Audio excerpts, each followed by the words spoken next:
Coming up in News Tonight.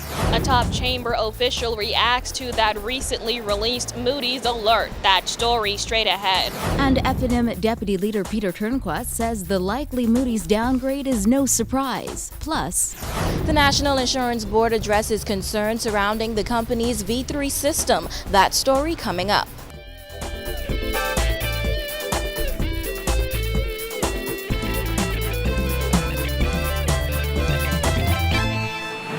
welcome to Our News. I'm Dana Smith. Thanks for joining us. Topping news tonight as the Bahamas faces the prospect of a fresh credit rating downgrade from Wall Street ratings agency Moody's. Chamber of Commerce Chairman Gowan Bowe is calling it a serious blow for the country. Jasmine Brown has more in this report. Bowe says despite what's been reported, there's no need for Bahamians to push the panic button. Moody's announced it was placing the country on review for a potential downgrade due to its unexpected economic contraction and further deterioration in the government's fiscal position.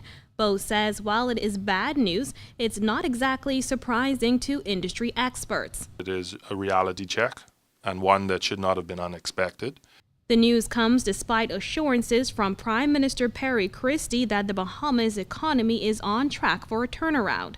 Christie also said recently that the Department of Statistics data showed the economy contracted. Concerning those statistics, Moody's said this contrasts with previous assessments published in 2014 and 2015 when GDP had been estimated to have grown on a consistent basis. In its statement, Moody's also pointed out a number of areas for concern. The agency said the worsened economic performance is characterized by persistently high levels of unemployment, stagnant credit to the private sector, and declining investment, in part explained by the indefinite opening of the Bahamar mega resort. Bowe also expressed concern that the potential downgrade could be by one notch or more. The next, I believe, 2 notches down, which is very possible, will put us in that category called junk, and that's going to impact the entire country. Still, he insists there is hope once a bipartisan approach is taken to correct a problem that has been allowed to fester by successive governments. While I believe it's certainly not good news, it's not if you will, writing on the wall and doomsday, and we start singing it is finished, the battle is over. We're certainly not at that point. Reporting for Our News, I'm Jasmine Brown. Well, as Pakisha Edgecombe reports, the Shadow Minister for Finance says the likely downgrade is no surprise. Increasing debt, rising unemployment, stagnant growth, and decreasing foreign investment. These are the things that threaten the Bahamian economy. And Moody's International Credit Agency has warned that the Bahamas could possibly see another downgrade. Reports reveal that it could be listed just above what is known as junk status. It would be a first for the Bahamas and devastating to its position internationally. Shadow Minister of Finance and Deputy Leader of the Free National Movement, Peter Turnquist. It's not unexpected because the reality is that we have been spending more than we have earned since independence. And so this is an accumulated issue that is just coming home to roost as our GDP takes a nosedive. Turnquist said that if indeed that downgrade does occur, it will place the country in a critical position. It means then that the interest rate or the cost of borrowing will go up. And as the cost of borrowing goes up, there is obviously less revenue available to spend on necessary government services, whether education, healthcare, social services, whatever. And so this is a real concern for us in terms of dollars and cents. According to Turnquist, the risk of being downgraded further is not to be taken lightly. He says that the government has to seriously consider the way it is doing business. If you were to look at the 2016-17 budget, you'll notice that in that budget there are there's a lot of fluff. We have in just about every heading in that budget something called contingencies, and an amount is allocated to contingencies. And this is not insignificant amounts. These are significant dollars. And basically what contingency means is that it's a sum that's put aside for an unexpected event. Well, how many unexpected events do we expect to have? And why are they so high? Some of them as high as $20 million. Reporting from Grand Bahama for our news, I'm Pakisha Anchka. Well, in a statement released this afternoon, the government said it is confident that Moody's review of the Bahamas will reveal that medium-term economic prospects for the Bahamas are good. The statement said the government's position is that ongoing construction at various projects around the country is generating significant economic activity.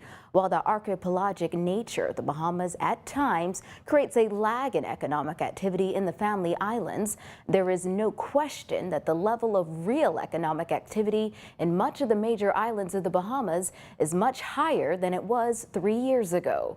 Growth prospects for the Bahamian economy are also very good, the government continued, with what they said is the imminent restart of construction at Baha Mar and its subsequent opening. In addition, the government claims challenges within the energy sector are being addressed by the new private sector management team at Bahamas Power and Light, and the benefits of this will be realized in the short term. The government added the rate of growth of government debt has declined steadily over the past 3 years, and it is expected that the increase in debt will halt and the level of government debt will begin to decline in absolute terms by 2018-2019. In other news, despite promises made by the National Insurance Board's management team to resolve issues with its $14 million modernization system by mid-July, NIB officials suggested today that they might need more time to work out the kinks, which means the public should expect more delays in payment distributions. Simone Davis has the details. Amid public frustration over delays in the distribution of benefits payments, NIB operations consultant Jason Moxey dismissed suggestions that the public could experience delays until next year. During a news conference held at NIB headquarters today, Moxey insisted there is only a small percentage of issues, and NIB is working diligently to get the distribution process moving much faster. When we examine the issues we are having with short-term benefit and long-term benefit, it's a small percentage. But for us, if there's one claim that is not paid on time, it is one too many. Back in March, Labor Minister Shane Gibson said the new insurance administration system would be improved, but warned the public there could be challenges initially. NIB customers refused on-camera interviews, but told our news they are still very frustrated with the process. Some even admitted to being turned away almost 10 times and haven't received a check in months due to the delays. Public Managers Union President Leslie Munnings blamed now former NIB Director Rowena Bethel for most of the problems and called for the resignation of some NIB board members. Moxey did not comment on that but said NIB is working on several things to rectify these issues as soon as possible. In order to further address the immediate concerns of our customers, there will be extended hours for the Call NIB customer call center until 8 p.m. each day. The operating hours at the Clifford Darling headquarters on Blue Hill Road will also be extended to 8 p.m. each day, and on Saturday from 10 until 1 p.m. so that managers and customer service representatives will be available to review your claim and answer any specific questions you may have. Moxey revealed that between April and June, NIB has issued about 15,000 payments to claimants valued at about $8.5 million. The greatest challenge we are facing is the arrears of long-term benefit payments. We will continue to work to ensure that these issues are resolved.